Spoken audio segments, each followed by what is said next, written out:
Dear students, मैं राजकुमार सिंघल। अब हम एक नया चैप्टर पढ़ेंगे जिसका नाम है इथिक्स इन अकाउंटिंग, जिसे हम बोलते हैं लेखांकन में नैतिकता। और ये जो चैप्टर है एग्जाम के पॉइंट ऑफ व्यू से बहुत ही इंपॉर्टेंट भी और अच्छा चैप्टर है, क्योंकि थ्योरी बेस्ड चैप्टर है। इसमें से 4 नंबर का क्वेश्चन आता है। कितने नंबर का? 4 नंबर का। तो आज हम बात करेंगे इथिक्स। देखो, इथिक्स इन अकाउंटिंग क्या होती है। तो सबसे पहले हम पढ़ेंगे इथिक्स क्या होता है। देखो, इथिक्स को हम बोलते हैं नैतिकता। नैतिकता का मतलब होता है कि जैसे अपन बचपन में हमारी एक बुक आती थी नैतिकता के ऊपर, कि नैतिकता हमें क्या बताता है। नैतिकता हमें क्या करता है कि वे of life, way of life का मतलब जीने का जो तरीका होता है उसके बारे में बताता है कि क्या सही है और क्या गलत है, मतलब what is wrong and what is right. उसे हम क्या बोलते हैं? इथिक्स। तो इस इथिक्स को हमने हमारे अकाउंटिंग कॉन्सेप्ट में रखा। तो हमने हमारे अकाउंटिंग कॉन्सेप्ट में क्यों रखा?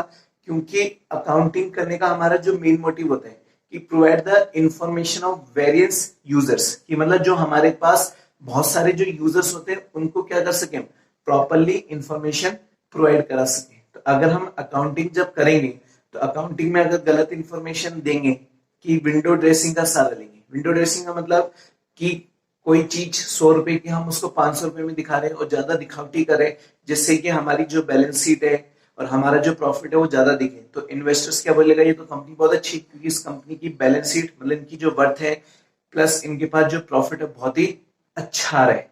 जबकि बाद में पता चलता है कि वो कंपनी तो बहुत सारी क्या करी, लॉसेस में चल रही है। तो मतलब हम किसका फॉलो नहीं करें, इथिक्स की फॉलो नहीं करें। इसलिए इस कॉन्सेप्ट को लेके हम अकाउंटेंसी में, जिसका नाम है इथिक्स इन अकाउंटिंग। तो पहले हम बात करेंगे कॉन्सेप्ट ऑफ इथिक्स, कि इथिक्स होती क्या है। तो हम बात करें यहाँ पे कॉन्सेप्ट ऑफ इथिक्स। तो द वर्ड इथिक्स मतलब जो इथिक्स वर्ड से is derived from the Greek word ethos.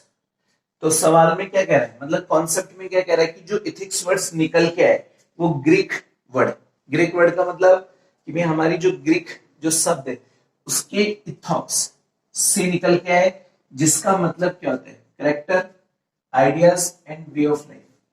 कि ये जो वर्ड है वो ग्रीन वर्ड से निकल के आए, इथोक्स। कि ये जो निकल के आए वो इथिक्स जो शब्द है वो ग्रीन वर्ड के किससे निकल के आए, इथोक्स। जिसका मतलब क्या होता है, character, ideas and way of life. मैंने आपको ये बताया था कि इथिक्स क्या करता है, आपको जीने का तरीका बताता है। आज मान लो हमारा जो नेचर है अच्छा होगा, हमको हमारे पेरेंट्स क्या बताते हैं कि ये चीज सही है और ये चीज गलत है।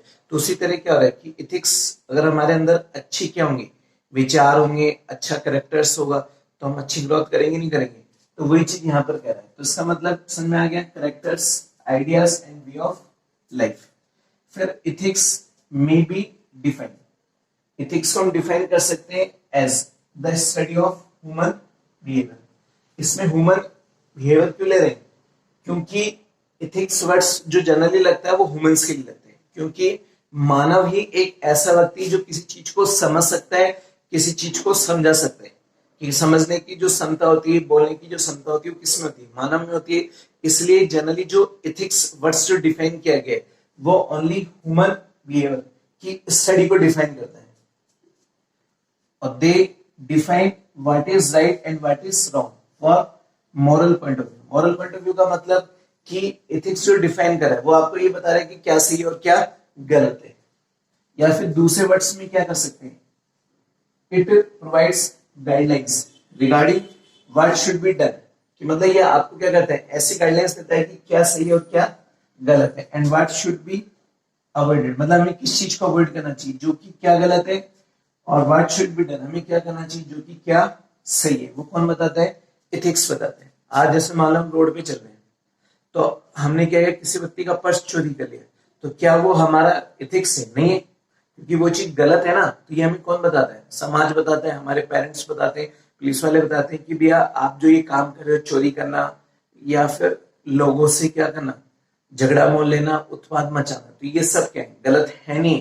तो एथिक्स यही बता रहा है कि आदमी के सामने क्या गलत है और क्या सही है, तो उसकी नॉलेज देता है। उसी को हम क्या बोलते हैं, एथिक्स।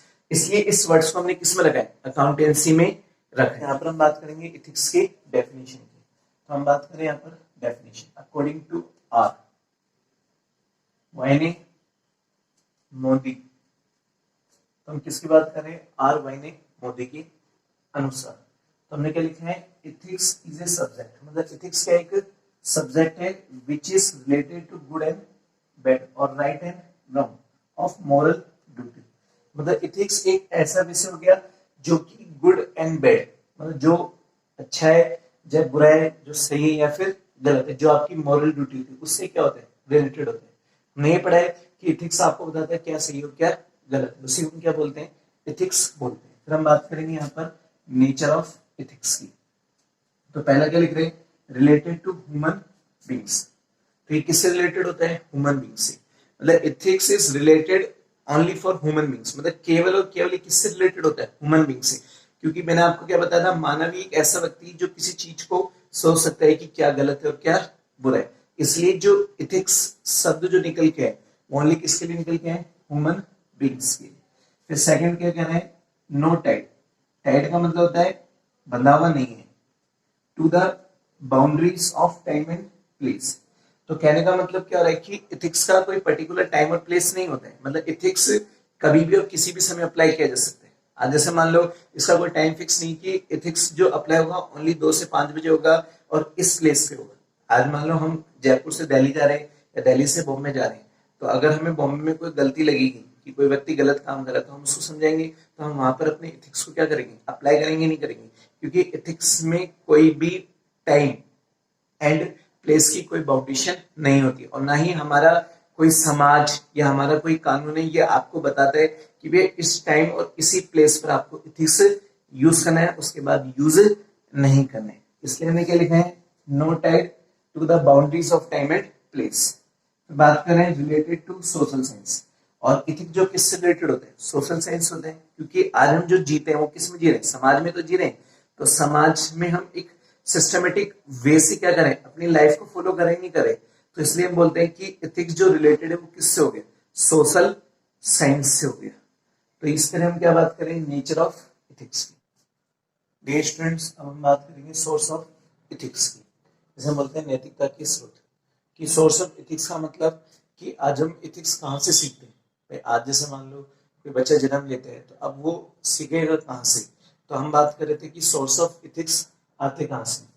तो यहाँ पर हम बात करें mister George and John Stewart, two ethics experts. मतलब अमेरिका के 2 एथिक्स एक्सपर्ट थे, एक का नाम था जॉर्ज और दूसरे का नाम था जॉन स्टीवर्ट। ये 2 एक एक्सपर्ट थे किसमें, एथिक्स में। Have depict the following main source of ethics, मतलब उन्होंने कुछ मेन सोर्स बताए एथिक्स के। देखो वैसे तो जनरली बहुत सारे सोर्स होते हैं, लेकिन इन्होंने जब एनालिसिस किया फिर उन्होंने एनालिसिस को फिर क्या किया, यहाँ पे एक्सप्लेन किया कि हमारे जो एथिक्स के मेन सोर्स हैं वो क्या क्या हो सकते हैं। पहले एथिक्स का जो मेन सोर्स है उसका नाम है रिलीजियन का मतलब होता है धार्मिकता। आज अपन समाज के अंदर जाते हैं या मंदिर में जाते हैं तो वहां हम क्या देखते हैं, एथिक्स के बारे में देखते हैं कि मंदिर में जाने से पहले हमें बाहर क्या खोलनी चाहिए, चप्पल खोलनी चाहिए, मंदिर में कैसे जाना चाहिए। तो ये एक तरीके से क्या है, मेन सोर्स माना गया एथिक्स का। दूसरा आता है हमारा लेगिस्लेशन का मतलब कि कानूनी, जिसे हम बोलते हैं कानूनिकता, कानून होता है। तो आज कानून ने बहुत सारी गाइडलाइंस बना रखी है कि भैया क्या गलत है और क्या सही है। तो हम उस कानून की गाइडलाइंस से देखते हैं कि हमें क्या काम करना चाहिए और क्या काम नहीं करना चाहिए। तो वो भी हमारा क्या माना गया, मेन सोर्स माना गया। फिर आता है जेनेटिक हेरिटेज। जेनेटिक का मतलब होता है कि अनुवांशिकता, कि आज मान लो कई चीजें ऐसी होती है जो पीढ़ी दर पीढ़ी चलती है। तो आज हमारे दादा से हमारे पापा पे, पापा से हम पे आ रही है। तो मेन चीज क्या होती है, ये जेनेटिक हेरिटेज है, कि जो भी एक तरीके से क्या माना गया, मेन पार्ट ऑफ सोर्स का माना गया। फिर आता है हमारे पास यहाँ पे कोड ऑफ कंडक्ट। तो कोड ऑफ कंडक्ट को हम बोलते हैं आचार संहिता। तो यहाँ पे this can be classified into 3 groups, मतलब हम उसको जनरली 3 ग्रुप्स में डिफाइन कर सकते हैं। पहला हम किसकी बात करेंगे, codes of conduct of company, मतलब कुछ आचार संहिता जो होती है वो किससे रिलेटेड होती है, कंपनी से। फिर हम बात करते हैं पॉलिसीज ऑफ द कंपनी, मतलब कंपनी की क्या होती है, पॉलिसीज होती है। बहुत सारी पॉलिसीज होती है कि कंपनी क्या करती है अपने कस्टमर से रिलेटेड, क्या गलत है क्या सही है। तो एक क्या करती है, ड्रॉप बॉक्स बना रही है जहां पर अगर आपको कुछ कंप्लेंट करनी है तो कंप्लेंट कर सकते हैं। तो इस तरह क्या होते हैं, बहुत सारे पॉइंट्स होते हैं। तो अब हम थर्ड पॉइंट की बात करेंगे यहाँ। देखो हमारा जो थर्ड पॉइंट आएगा उसका नाम है प्रोफेशनल कोड ऑफ कंडक्ट। तो प्रोफेशनल का मतलब कि एक तरीके से यहाँ पर हम बात करें जैसे चार्टेड अकाउंटेंट है, सीए एक तरीके से प्रोफेशनल कोर्स है। तो सीए क्या करता है, अपनी गाइडलाइंस जारी करता है, तो जितने भी चार्टेड अकाउंटेंट होते हैं उस गाइडलाइंस के अनुसार अपना काम करते हैं। तो ये भी एक तरीके से प्रोफेशनल वे में एक मेन सोर्स माना गया। फिर बात आती है कस्टम्स की। तो कस्टम्स का मतलब हमारे जो सांस्कृतिक है, हमारे जो रीति रिवाज है या हमारा जो समाज है उससे रिलेटेड होता है कस्टम्स। तो कह रहे हैं कि there are many culture rules customs and norms which regulate the behaviour from one generation to another. कि कहने का मतलब क्या हो रहा है कि कस्टम्स में बहुत सारे क्या होते हैं, रेगुलर्स रूल होते हैं जो एक जनरेशन से दूसरी जनरेशन में, मतलब एक जनरेशन से दूसरे जनरेशन में जाते हैं। जैसे मान लो आज हम समाज में रहते हैं तो उस केस में शादी विवाह की जितने भी हम रूल एंड रेगुलेशंस होते हैं तो समाज से तो सीख रहे हैं, या फिर हमारे घर में कोई फंक्शन होता है तो ये कहाँ से सीख रहे हैं, समाज से सीख रहे हैं। तो ये भी एक तरीके से क्या माना गया, मेन सोर्स माना गया ऑफ किसका, एथिक्स का। तो हम यहाँ पे बात करेंगे एथिक्स इन अकाउंटिंग। और मैंने आपको पहले भी बताया था कि यहाँ पे हम अकाउंटिंग में किसकी बात करें, एथिक्स की बात करें। क्यों, क्योंकि आज हम बात करते हैं अकाउंटेंट की। तो अकाउंटेंट एक सबसे मेन रोल निभाता है इन अकाउंटेंसी में। कि अकाउंटिंग में सबसे मेन रोल किसका होता है, अकाउंटेंट का होता है। तो अकाउंटेंट जो लिखता है वो बिल्कुल सही लिखता है। हम ये मानते हैं कि भी अकाउंटेंट ने जो लिखा है बिल्कुल सही लिखा है। इसलिए अकाउंटेंट को क्या करना चाहिए, अकाउंटिंग करते समय कुछ पॉइंट्स हैं जिसको क्या करने चाहिए, ध्यान में रखने चाहिए। हम क्या लिख रहे हैं कि following point should be considered while recording transactions in the books of accounts. मतलब अकाउंट्स की बुक्स में ट्रांजैक्शन को रिकॉर्ड करते समय कुछ पॉइंट्स है उसको क्या करनी चाहिए, कंसीडर करनी चाहिए। वो कौन कौन से पॉइंट है, पहला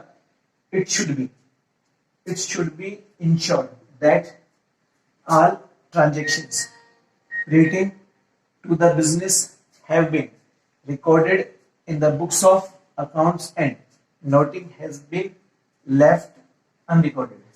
कहने का मतलब हमें देखना चाहिए कि जो भी अकाउंटेंट है उसको देखना चाहिए कि बुक्स में सारे ट्रांजैक्शन रिकॉर्ड हो रहे नहीं जा रहे, और जितने भी ट्रांजैक्शन बिजनेस से रिलेटेड हैं या नहीं है। ऐसा नहीं कि कुछ ट्रांजैक्शंस क्या हो रहे हैं, रिकॉर्ड नहीं हो रहे, वो लेफ्ट हो रहे हैं। तो वही चीज कह रहा है कि ensure that all transactions pertaining to the business, मतलब जितने भी ट्रांजैक्शन प्रकट हो रहे हैं वो किससे रिलेटेड हो रहे हैं, बिजनेस से, has been recorded in the books of accounts and nothing has been left unrecorded। फिर सेकंड क्या कह रहा है, all records transactions should be supported by documentary evidence called voucher। तो कहने का मतलब जितने भी डॉक्यूमेंट्री ट्रांजैक्शन वो शुड भी किससे होने चाहिए, मतलब जो भी ट्रांजैक्शन है उससे रिलेटेड होना चाहिए। ऐसा नहीं कि ट्रांजैक्शन कोई दूसरा कर रहे हो और डॉक्यूमेंट्री दूसरी दे रहे हो, तो उससे क्या होगा कि जितने भी यूजर्स हैं उनके बीच में गलतफहमी होगी, नहीं होगी, तो इससे हमारे क्या होगी, धोखाधड़ी होगी। तो मतलब हम एथिक्स को फॉलो नहीं कर पाएंगे। इसलिए एथिक्स को फॉलो करते समय कुछ पॉइंट्स हैं जिसको कंसिडर करना चाहिए। अब हम बात करेंगे यहाँ पर वेरिएंस, कौन कौन से पॉइंट है, रिसिप्ट को लेकर क्या होना चाहिए और गुड्स एंड सेल से रिलेटेड क्या क्या पॉइंट्स होने चाहिए, तो वो हम इसके बारे में